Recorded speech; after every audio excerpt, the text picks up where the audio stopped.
Hola, buen día con todos alumnos de los colegios Leonard Euler. El día de hoy vamos a hablar del tema de Bioquímica 1. Este tema es exclusivo para los alumnos de cuarto de secundaria, Círculo Selección. Así que vamos.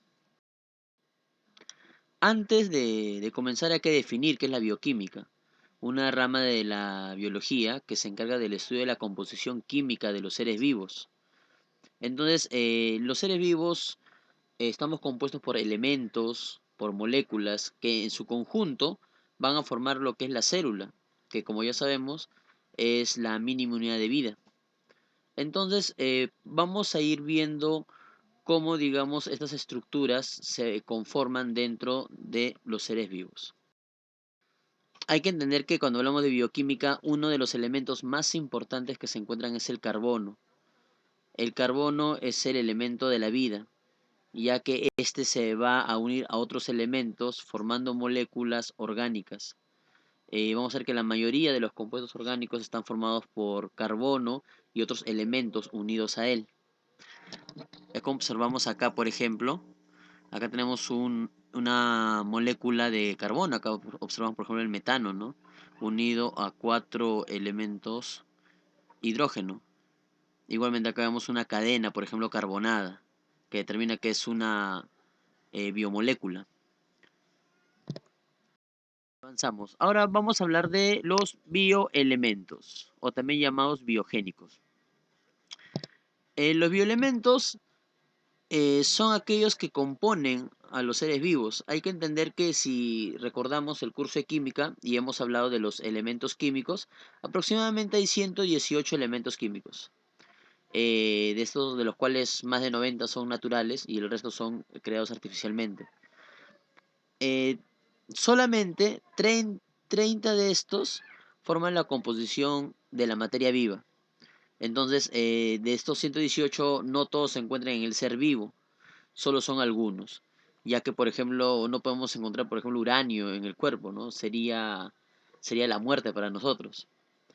Y para hablar de los bioelementos, vamos a hablar de una clasificación.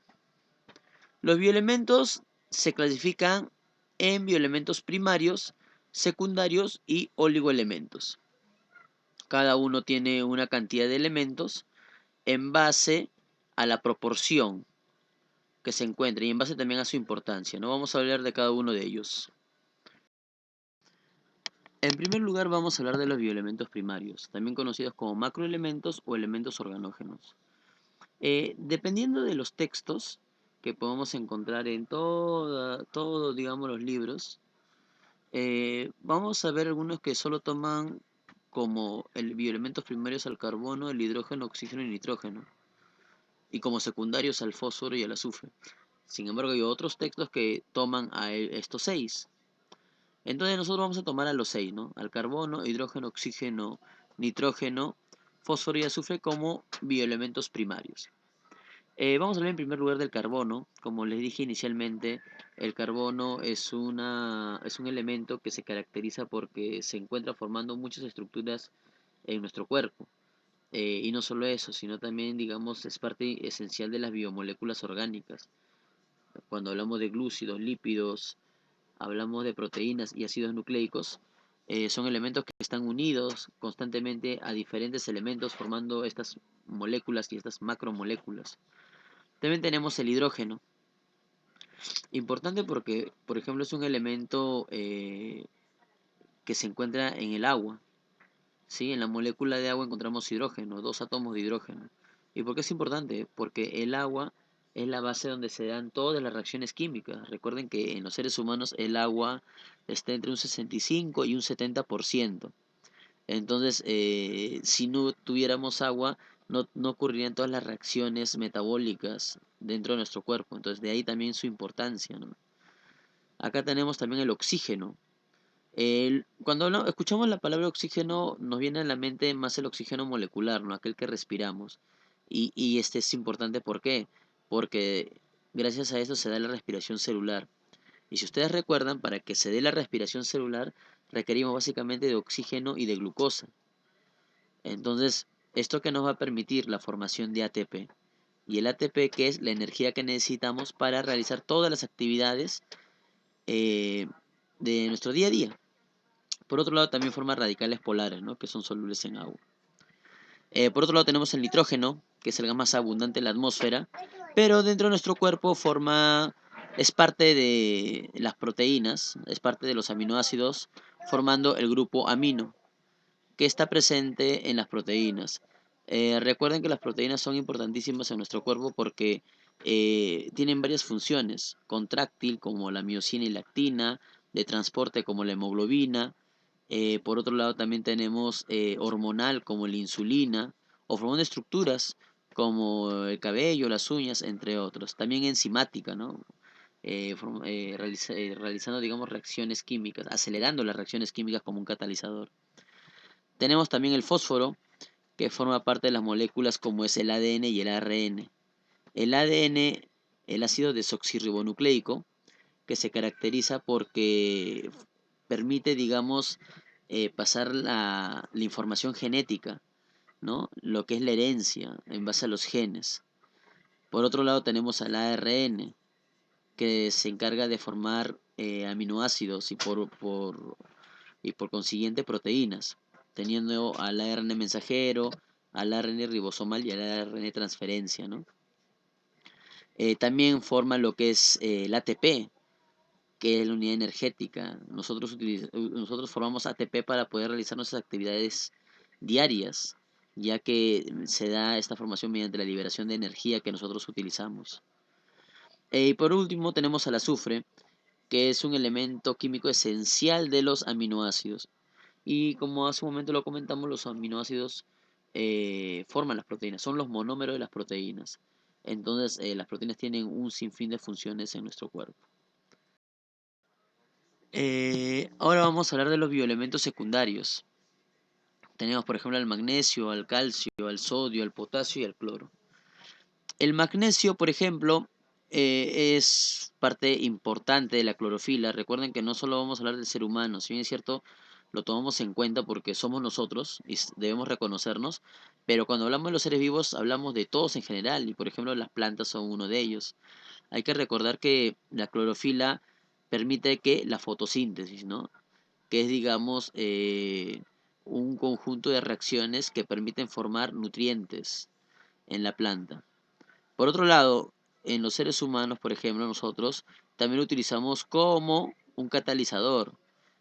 Como dice acá, ¿no? En forma iónica actúa como un catalizador. ¿Qué quiere decir eso? Que acelera las reacciones químicas. Y ahí hablamos, digamos, que puede actuar como un cofactor enzimático, ¿sí? Tú habrás escuchado en algún momento el magnesol, ¿no? El magnesol básicamente contiene magnesio. Y el magnesol que te menciona la publicidad, que te brinda energía para realizar muchas actividades. Y eso es debido a que el magnesio se encuentra en más de 500 reacciones químicas dentro del cuerpo. Y como actúa como un cofactor, mientras más magnesio tengas, las enzimas van a actuar más rápido. Y como es un catalizador, acelera las reacciones, lo que hace que tu cuerpo metabólicamente esté más activo. Por otro lado tenemos también acá el calcio.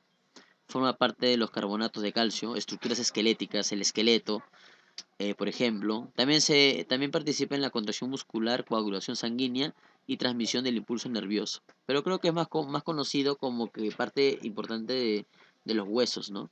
Que durante la niñez es importante consumir una cantidad adecuada de calcio para tener huesos fuertes, ya que en la vejez o cuando ya estamos ancianos, este calcio se va a reabsorber, ¿sí? Se va a eliminar, se va a dar la reabsorción ósea, lo que implica la enfermedad muy conocida como osteoporosis.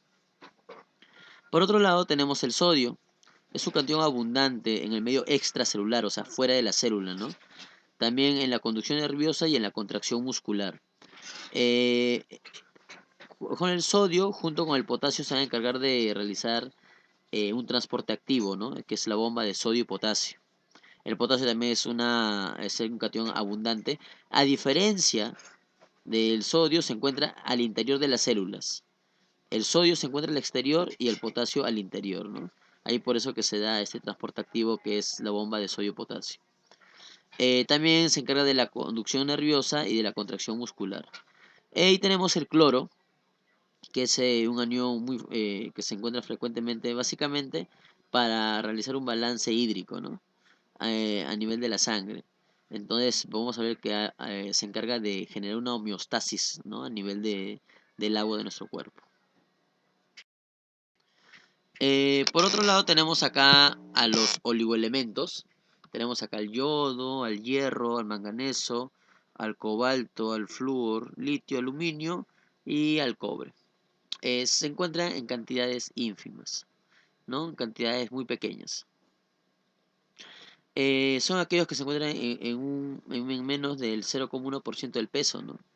Si recordamos a lo anterior, por ejemplo, los primeros se encuentran en mayor cantidad, los secundarios en menor cantidad y en mucha menos cantidad se encuentran los oligoelementos o también llamados trazas.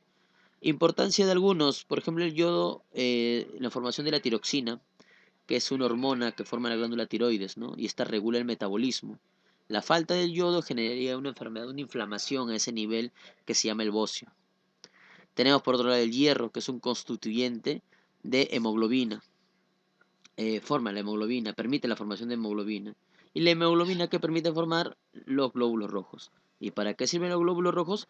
Para llevar oxígeno, transportar gases, pero básicamente llevar oxígeno a todas las células. Y como vimos anteriormente, o dijimos anteriormente, el oxígeno se encarga de qué? De la respiración celular, para formar ¿qué? ATP, para la formación de energía. Entonces, la deficiencia de hierro o la falta de hierro va a generar que no se forme la hemoglobina. Por ende, no hay glóbulos rojos, no hay un transporte adecuado de oxígeno. ¿Y qué es lo que ocurre? No hay energía, lo que implica sueño, cansancio, fatiga, baja concentración, y eso es parte de la anemia, ¿no? Entonces, por eso que cuando uno tiene anemia es por la falta de hierro y se menciona que uno debe consumir hierro. Es cuando tenemos la hemoglobina por debajo de 13, ¿no? Estamos en una hemoglobina de 10, de 9, hablamos de anemia. El manganeso es un factor de crecimiento, un cofactor enzimático, acelera reacciones. El cobalto forma parte de la vitamina B12, una vitamina muy importante que se encuentra en muchos alimentos. El flúor forma parte de la dentina, de la estructura, digamos, dental.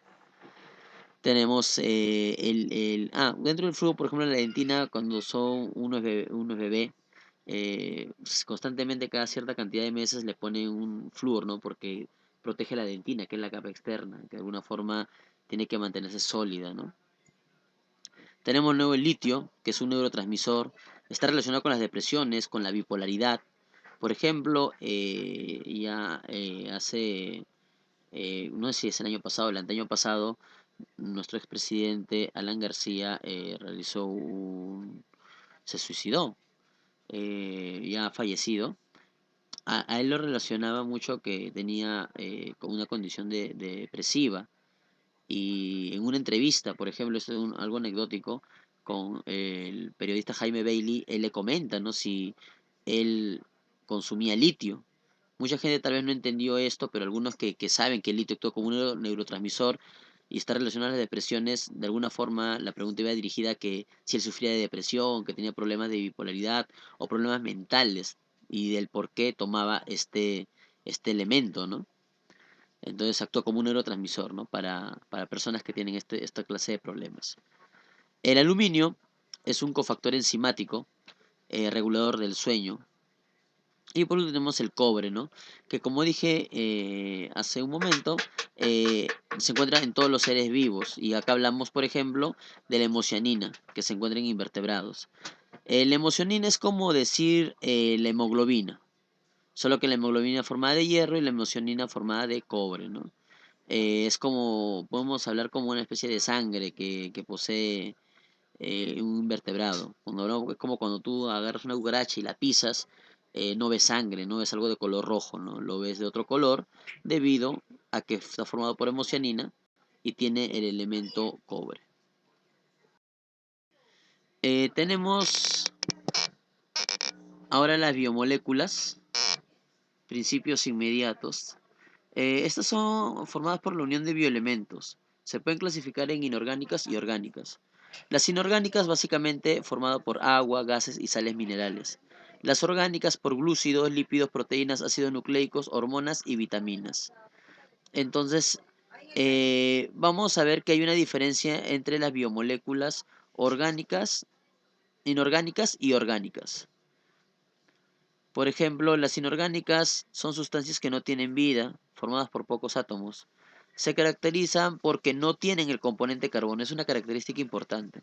Por otro lado, las biomoléculas orgánicas, su principal componente es el carbono, ¿no? En- Acá vamos a hablar en primer lugar de las biomoléculas inorgánicas. Acá tenemos el agua, las sales minerales y los gases. Vamos a hablar de manera general, ya que en el siguiente tema vamos a hablar a más profundidad de esto. Los compuestos inorgánicos, como mencionamos hace un momento, llamadas moléculas inorgánicas, están formados por enlaces iónicos o covalentes, no forman cadenas, pero sí uniones, no presentan isómeros. Toda sustancia que carece de átomo de carbono está formado por la mayoría de los elementos. Forman parte de los organismos vivos, pero no poseen hidrocarburos en su composición molecular. Ahí tenemos el agua, las sales minerales y los gases.